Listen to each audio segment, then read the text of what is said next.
কবিতা বুনো হাঁসের ডানা, কবি আরণ্যক বসু।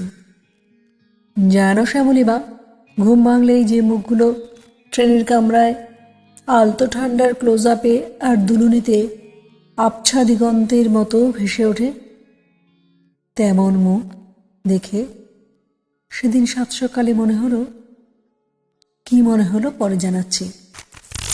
যারও শ্যামলিমা, যাদের সঙ্গে ব্যাগ থাকে আকণ্ঠ তৃষ্ণার পাশে সুদূর ঝর্ণার জল, শিশুর হাসি, সলিল চৌধুরীর সুর, তাদের নামগুলো কি যে আশ্চর্য সুন্দর।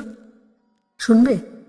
আচ্ছা দাঁড়াও, তার আগে ট্রেন থেকে নেমে যাওয়ার অনেক পরে দু একটা চেনা অচেনা টিলা, আলোর সরসরে বাবুই বাসার দুলুনি আর বুনো হাঁসের ডানার গন্ধে আঁকাবাঁকা পথের হাওয়ায় হাওয়ায় মনে হলো আপাতত তৃতীয় বিশ্বযুদ্ধের সম্ভাবনা নেই। এই তো সেই না দেখা দিগন্ত, যার কাছে আমি একটা নতুন বাড়ির স্বপ্ন গচ্ছিত রেখেছিলাম। সে স্বপ্ন ভোরের না মাঝরাতের জানি না, তবু জীবনের শেষ কবিতা পর্যন্ত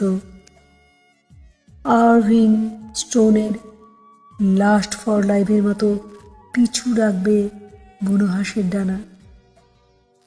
আপাতত সেই মুখগুলোর গল্প বলি।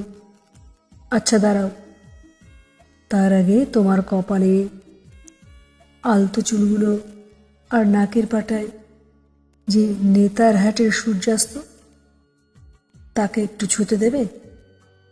আমি অমরত্বের কাছে নতজানু হব না। নমস্কার।